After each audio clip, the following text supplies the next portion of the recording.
kalian pelajari lagi materi-materi tentang gedung bersejarah ini, biar nanti kalau ada pengunjung yang bertanya, kalian bisa menjelaskan. Siap, Bu? Hampir semuanya sudah kami catat, Bu.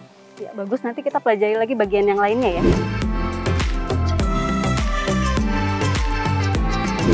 Bu, kenapa orang itu, Bu? Tenang, tenang, jangan panik. Pak. Pak. Pak. Bu. Bapak. Pingsan. Bapak. Pak. Pak. Pak. Bu, gimana dong, Bu? Pak. Sebentar, jangan panik ya. Pak, kenapa, Pak? Pak. Pak, bangun, Pak. Pak. Bapak. Pak. Pak. Pak, bangun, Pak. Bapak. Bu, gimana dong, Bu? Bentar, kita cek dulu Telepon ya. ambulan, Bu. Ya, kamu hubungi ke bagian kesehatan. Baik, Bu. Ya. Bapak, bangun, Pak. Pak. Pak. Halo, Pak. Iya, Pak. Di sini ada yang jatuh, Pak. Di gedung A, Pak. Iya, Pak. Kami tunggu ya, Pak. Terima kasih, Pak. Kejadian tak terduga seperti adegan di atas sangat mungkin terjadi pada saat kita membawa rombongan wisata. Langkah-langkah apa saja yang harus diambil? Setelah melihat video berikut, Anda diharapkan memiliki kemampuan untuk menilai situasi, menerapkan teknik dasar pertolongan pertama, dan mengkomunikasikan rincian insiden. Mari kita simak videonya, dan jangan lupa untuk selalu menerapkan protokol kesehatan.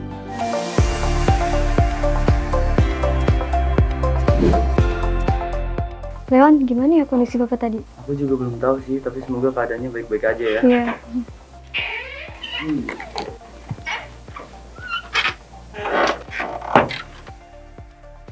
Bagaimana kondisi Bapak tadi, Bu? Alhamdulillah sekarang sudah tertangani dengan baik oleh tim kesehatan dan kondisinya sudah stabil. Apa yang harus kita lakukan, Bu, jika menemui keadaan seperti tadi? Khawatirnya, jika kita menemui keadaan seperti tadi lagi, kita tidak tahu cara menanganinya. Iya, Bu. Bagaimana tuh, Bu?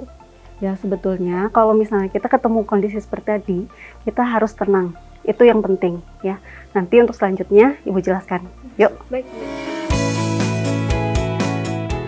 Jika mengalami situasi seperti di atas, maka langkah yang harus dilakukan adalah menilai situasi. Tahap menilai situasi antara lain: 1. Mengidentifikasi bahaya fisik untuk kesehatan dan keselamatan diri sendiri dan orang lain.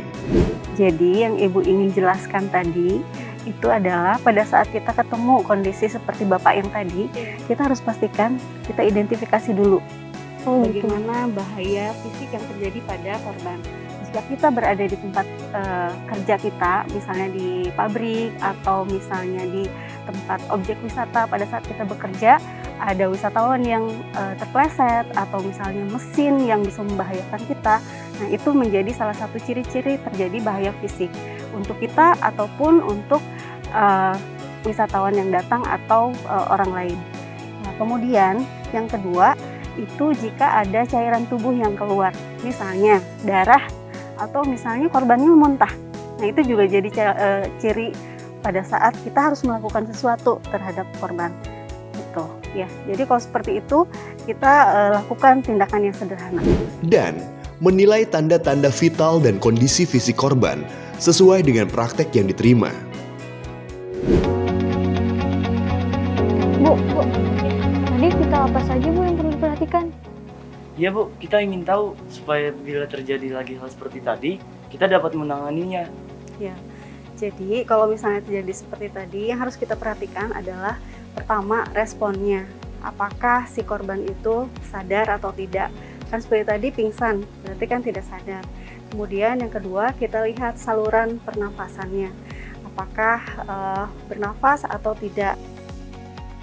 Misalnya dengan mendekatkan jari, ya, atau kita dengarkan nafasnya, teratur atau tidak. Selain itu, kita bisa juga cek saluran nadinya, misalnya denyut nadinya seperti apa, cepat atau lemah. Ya, setelah itu kita juga harus perhatikan jika ada kemungkinan cedera leher atau cedera punggung. Jadi kalau terjadi cedera leher atau cedera punggung, kita harus pastikan jangan dipindahkan karena itu prosedurnya berbeda. Oh iya Bu, saya pernah lihat ada orang habis makan terus tiba-tiba pingsan. Itu kenapa ya Bu? Ya itu bisa juga terjadi karena alergi. Mungkin makanan yang dia makan itu ada unsur alergi terhadap si korban. Misalnya kacang-kacangan. Pada saat terjadi alergi biasanya akan terjadi ruam merah pada tubuhnya, kemudian akan terjadi sesak nafas juga. Makanya kemudian dia pingsan. Nah, yang kita lakukan adalah kita cek dulu di tasnya. Biasanya yang mengalami alergi itu bawa obat masing-masing. Jadi kita pastikan menggunakan obat tersebut kepada korban sambil kita menunggu pertolongan dari tim medis. Ya, baik Bu. Ya, satu lagi ada pendarahan. Kalau misalnya terjadi pendarahan, kita juga jangan gegabah karena pendarahan ini juga perlu penanganan khusus. Kalau misalnya terjadi pendarahan lanjutan, itu urusannya dengan tim medis. Oh gitu ya Bu ya. Ya, baik Bu, terima kasih Bu. Iya. Setelah mengetahui apa saja yang bisa dilakukan, hal yang juga penting adalah penerapan teknik dasar pertolongan pertama. Apa saja yang perlu diterapkan? Mari ikuti terus tayangan videonya. Kalau sudah kita lakukan tahap yang tadi, selanjutnya apa ya Bu? Setelah melakukan identifikasi fisik, maka selanjutnya kita lakukan teknik dasar pertolongan pertama. Terus Bu, apa saja yang harus kita lakukan ya Bu? Pertama, kita harus menentukan dulu apakah kondisi korban tersebut termasuk keadaan seperti apa. Apakah termasuk penanganan pendarahan eksternal atau shock, ataukah termasuk luka ringan dan harus ada pengendalian infeksi. Selain itu, jika ada serangan binatang yang memiliki gigitan berbisa dan sengatan, atau racun, atau reaksi alergi, atau juga termasuk anafilaksis atau disebut sebagai alergi berat. Selain itu, bisa saja kita lihat apakah terjadi patah tulang atau juga cedera kepala dan tulang belakang. Atau mungkin bisa jadi juga si pasien ini menderita saluran udara pernafasan yang biasanya termasuk asma. Hal yang kemudian dilakukan setelah dapat memantau kondisi korban dan merespon kondisi korban sesuai dengan prinsip pertolongan pertama dan pedoman perusahaan adalah teknik resusitasi atau menyadarkan. Jika seseorang tidak bergerak dan tidak merespon saat Anda memanggilnya atau dengan lembut mengguncang bahunya, dia tidak merespon, maka lakukan 1.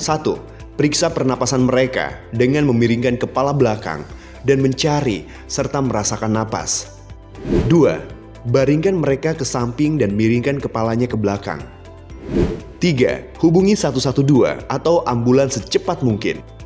Jika terjadi kondisi tidak terduga seperti tadi, saat wisatawan pingsan dan kita tidak tahu apakah dia masih bernafas atau tidak, caranya kita lakukan pengecekan dengan cara resusitasi. Seperti ini, kita simulasikan ya. Kita baringkan si korbannya, kemudian kita tarik atau dongakkan si kepalanya. Ini untuk mempermudah saluran pernafasannya. Kemudian kita dengarkan nafasnya, jika memang masih ada, kita miringkan tubuhnya seperti ini. Kemudian kita dengarkan lagi nafasnya. Jika tidak ada nafasnya bagaimana ya Bu? Pertanyaan bagus. Jadi, jika tidak ada nafasnya, lakukan hal yang sama seperti tadi. Kita tetap dongakkan kepalanya, kemudian kita dengarkan juga. Boleh juga dengan mengecek menggunakan jari. Jika tidak ada nafasnya, maka kita lakukan kompresi. Seperti ini.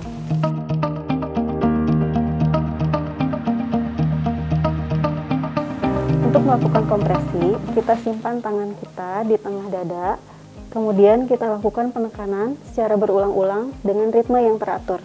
Baik. Ini dilakukan untuk membuat fungsi jantungnya tetap bekerja. Seperti ini, sampai tim medis datang. Cukup mengerti ya? Mengerti Bu. Terima kasih Bu.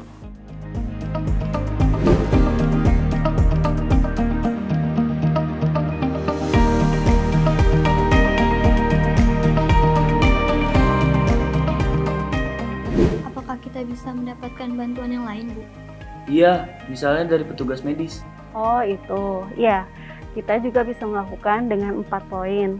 Yang pertama, itu adalah mendapatkan dukungan dari rekan kerja. Kemudian yang kedua, mendapatkan dukungan dari penolong pertama yang ditunjuk. Yang ketiga, meminta bantuan layanan darurat atau ambulans. Dan yang keempat, meminta bantuan medis. Setelah itu semua kita lakukan, maka kita mencatat kecelakaan dan cedera sesuai dengan prosedur perusahaan. Bagaimana cara mengkomunikasikan rincian insiden? Catatlah hal-hal yang berkaitan dengan kondisi korban, lokasi, bantuan yang diberikan, jumlah korban, bantuan yang dibutuhkan. Nah, sekarang kalian sudah mengerti kan apa yang harus kalian lakukan kalau bertemu dengan kondisi seperti tadi kan? Iya Bu, kurang lebihnya kami sudah mengerti. Bagus. Jangan lupa ya untuk mempersiapkan laporan ke supervisor secara tepat waktu, menyajikan semua fakta yang relevan sesuai dengan pedoman perusahaan. Wah, menarik sekali. Saya jadi semakin tertarik menjadi pemandu wisata, tentunya yang profesional. Terima kasih, Bu. Terima kasih Bu. Sama-sama. Yuk, kita ke sana. Demikian, pemandu wisata bertanggung jawab penuh terhadap rombongan yang dipandunya. Bukan hanya soal sejarah atau muatan yang terdapat pada tempat yang didatangi, tetapi juga pada kesehatan dan keselamatan dirinya dan tamu yang dipandunya. Semoga video ini bermanfaat. Sampai jumpa di video berikutnya. Dan tetap menjaga protokol kesehatan.